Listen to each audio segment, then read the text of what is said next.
Hello, Algebra 1 students. For Mr. Fry, taking a look at this point slope form exercise 1 through 13. I'm going to do the odd ones. You could pause this as needed and take your time with this and go ahead and try the even ones. Do your best on the even ones. If you make mistakes, no problem. We all do. Go ahead and just learn from them and you're making progress. So let's take a look at number 1. We're asked to write the slope-intercept form of the equation of each line.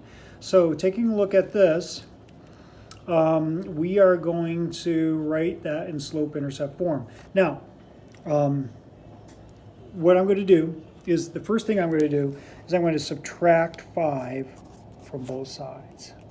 And you'll see that I did this in my first step.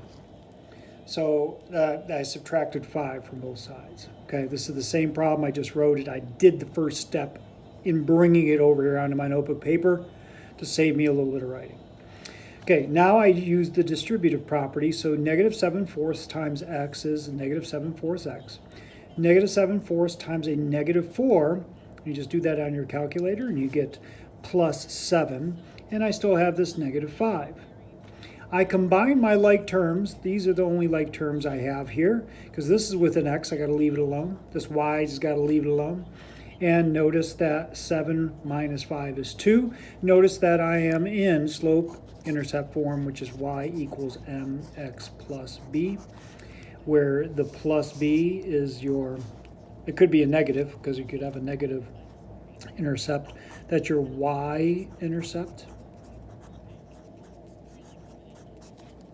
And this is your slope. Okay. So I could actually graph this on a piece of graph paper. And so like if I was to have graph paper, this could be ugly, but I'm going to do it anyways. Plus 2, 1, 2. So this is the y-axis. Above the x-axis, above the origin, this is 0, 0 right here.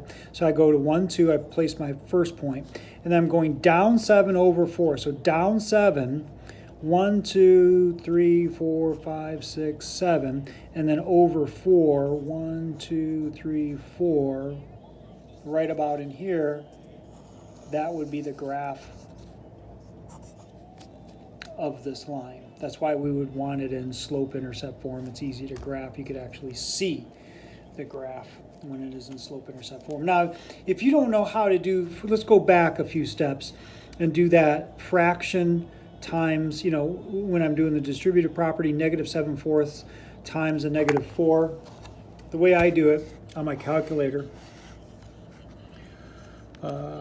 I put it in parentheses, the negative 7. I hit the ABC button. That ABC button is a fraction. That little weird looking, I don't know what you call that, is a fraction. 7/4, negative 7/4. And it's multiplied by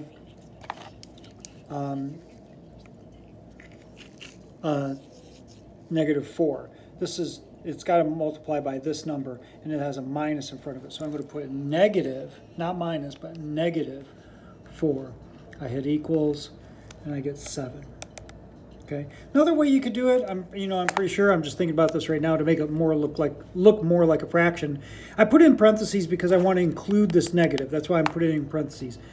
7 divided by 4, and that looks like a fraction then, because a fraction is a division problem. So you could write it right like that, and then that's times, and I hit the negative 4. Whenever you have a number next to parentheses, remember that is multiplication. You hit it, and it's 7. So you could use either the ABC button, or you could do negative 7 divided by 4, and you could get that. That's how I got that 7 there, in case you were wondering. Okay, moving forward, I'm not going to explain each one like that, or else this would be a 5-hour-long video. Let's take a look at number 3. Number 3, you could see that I did the first step. So number 3, I had to add 4 to both sides, right? Okay, so these canceled out. And I have y equals. So I have y equals, and now I have all this. Okay, I have the plus 4 over here. Now I'm going to deal with all this. So 4/5 times x is 4/5 x. 4/5 times that -5, same way I showed you on your calculator. You could do in parentheses 4 divided by 5, and then just on the outside of parentheses hit -5, not -5, but -5, and you'll get -4 as your answer. Notice when I combine my like terms, I have a -4 and a +4. That's 0. I have nothing back here. I have no y-intercept. I do have a slope though. So that means it's going to go through the origin, that's all, when there's no y-intercept. So if I was to graph this one, my y-intercept is 0 because there's nothing back here. So this is my y-axis, this is my x-axis. Okay, so it goes up for 1, 2, 3, 4, and over 5. 1, 2, 3, 4, 5. So it's going to look something like that, right through the origin. Okay, that's going to be number 3.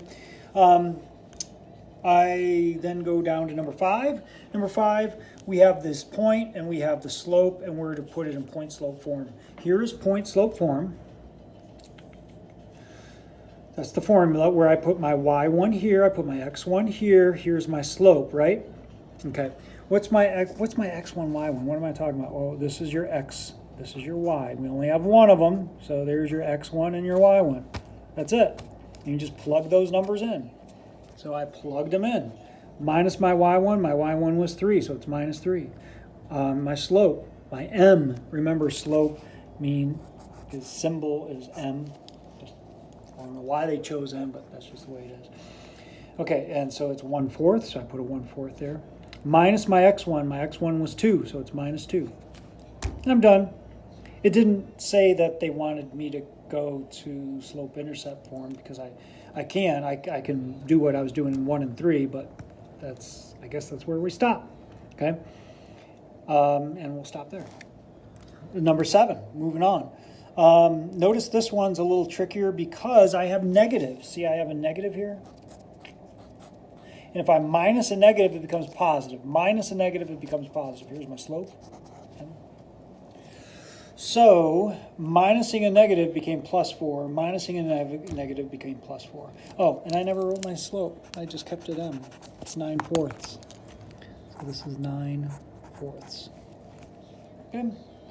Said to write the point slope form of the equation, and that's it. I don't have to move. I'm not going to move anymore because it didn't tell me to move anymore. To go to slope intercept form.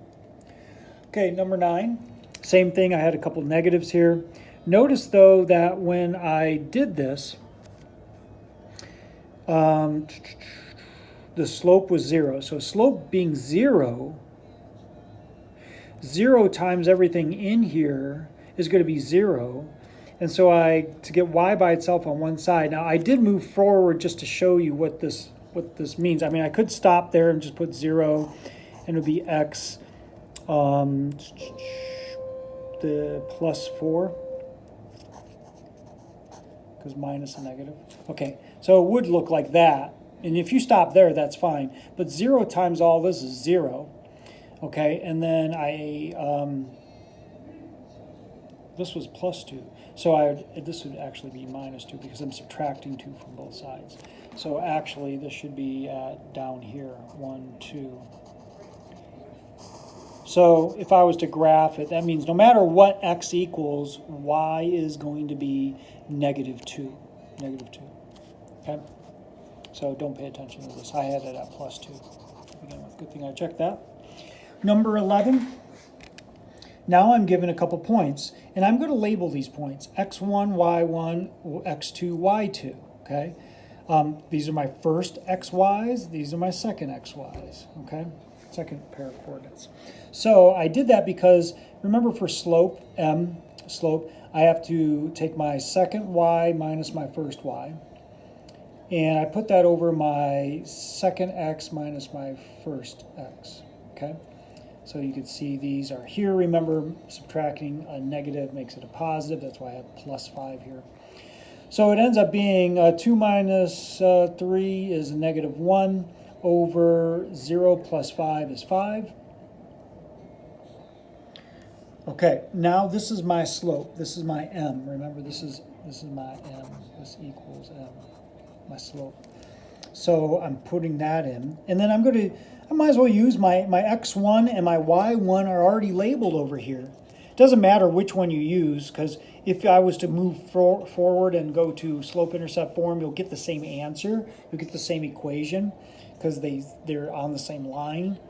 It says those points are on the same line, so you'll get the same line. So that's pretty cool. But I'm going to go ahead and use this is my y1, so subtract my y1, which was 3, and then subtract my x1, which was a negative 5, so that makes it a positive 5. Subtracting a negative changes it to a positive. So I'm done.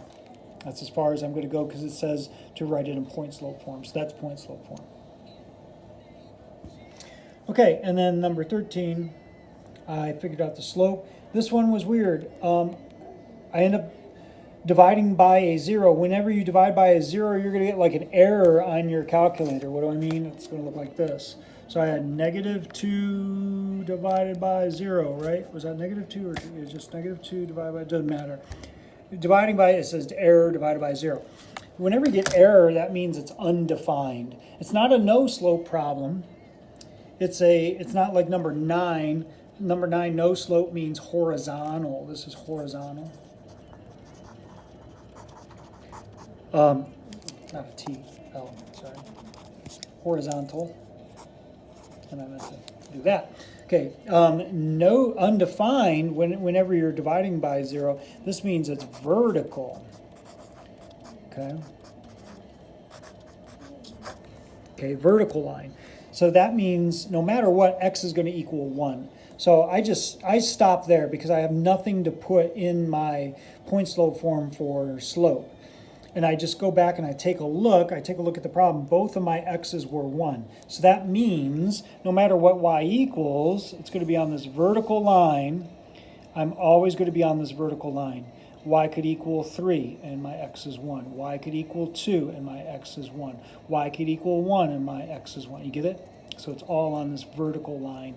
And so I'm done. So just the equation for this one is x equals 1. All right, hopefully that helps. Good luck with the evens, and I'll hopefully see you in class soon.